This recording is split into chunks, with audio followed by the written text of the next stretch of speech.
to appropriate funds for pay and allowances of accepted federal employees for periods of work performed during a lapse in appropriations and for other purposes. Mr. President, in order to place a bill on the calendar under the provision of Rule 14, I would object to further proceeding. Objection is heard, so the item will be placed on the calendar under Rule 14. Thank you, Mr. President. Mr. President, this morning we will offer my Democrat colleagues yet another opportunity to vote to reopen the government. To vote to reopen the government with a clean, nonpartisan CR. That's right. We are not asking Democrats to swallow any new Republican policies. We're not asking them to swallow any partisan policy riders. We're simply asking them to extend current funding levels for a few weeks while we work on full-year appropriations. And you don't have to take my word for it. Everyone from the president of the Teamsters Union to mainstream media outlets has confirmed that the CR Republicans have put forward is a clean CR. But Senate Democrats chose to shut down the government anyway. Now, Mr. President, Democrats' ostensible reason for their 16-day shutdown is because they want Republicans to agree to bail out the health care mess that Democrats created, first with Obamacare, and then by passing and then sunsetting enhanced Obamacare tax credits that were put in place for the COVID emergency, which I think, as we all know, is long behind us. And despite the fact that we're only in this position because of Democrats' poor policy choices, Republicans are ready for that discussion. I'm ready. My colleagues are ready. The Speaker and the President are ready. But, Mr. President, only once we've reopened the government. We're not conducting negotiations in a hostage situation. And we're not going to pay $1.5 trillion ransom to get Democrats to reopen government operations. That's right, Mr. President, $1.5 trillion. That's what Democrats are demanding. Between their Obamacare bailout and the other partisan policies that they've included, they want a $1.5 trillion ransom to reopen the government for a handful of weeks. Now, to put that number in perspective, that's the equivalent to almost 1/4 of the entire 2024 federal budget. Again, just to reopen the federal government for a handful of weeks. Now, think about that, Mr. President. Their proposal, $1.5 trillion in new spending, free health care benefits for non-citizens, to open the government until October 31st. That's what their proposal is.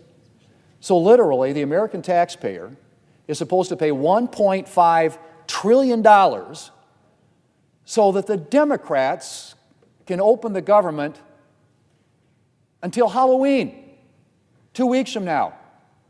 $1.5 trillion for 2 weeks. That's what we're talking about here. Now, just imagine this for a minute, Mr. President, what might happen if we pay that ransom and agree to the Democrats' $1.5 trillion demand. Well, what's going to happen the next time we need a continuing resolution? How much are Democrats going to demand then?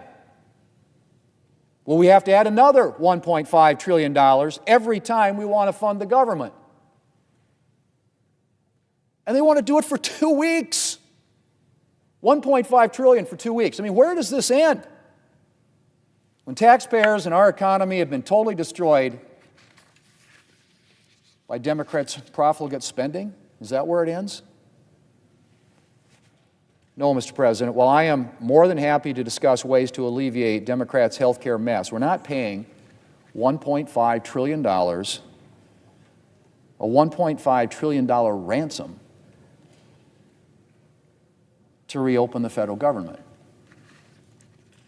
Now, Mr. President, as frustrated as I am with their continued refusal to reopen the government, I do have to say that I have some sympathy for Senate Democrats. While they may claim health care is the driver of what they're doing, we all know that the primary reason we're in this mess is because Democrats' far-left base demanded a showdown with President Trump.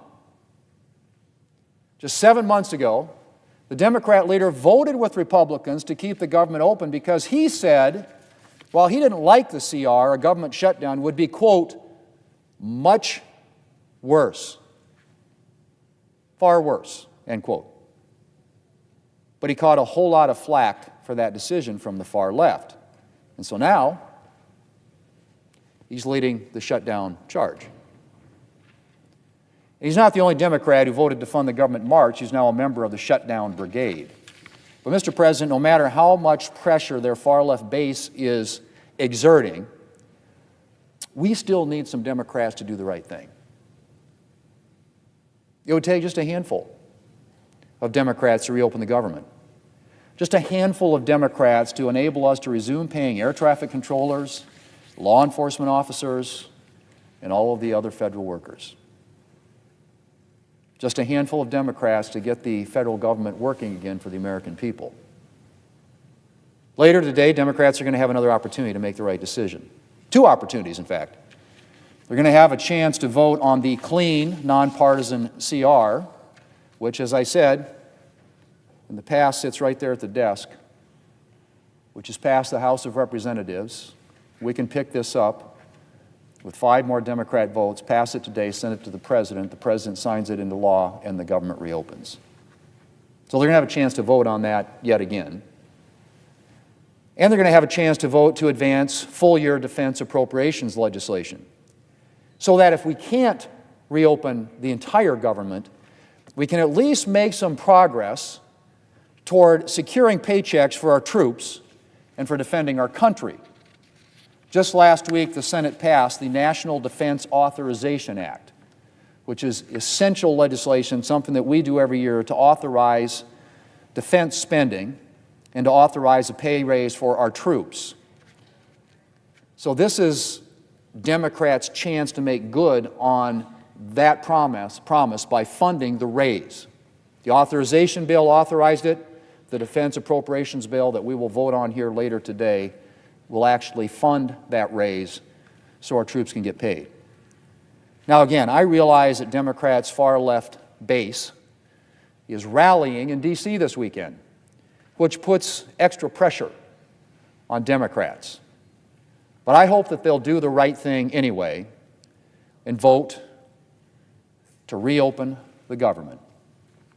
All we need is 5. Bill's right there. Goes to the President, he signs into law. Government reopens. Mr. President, the American people are depending on some, I'm hoping, Democrats who are willing to put the interests of the American people ahead of the interests of their far-left base. Mr. President, I yield the floor. I seek quorum. Clerk will call the roll. Ms. Alsterbrooks.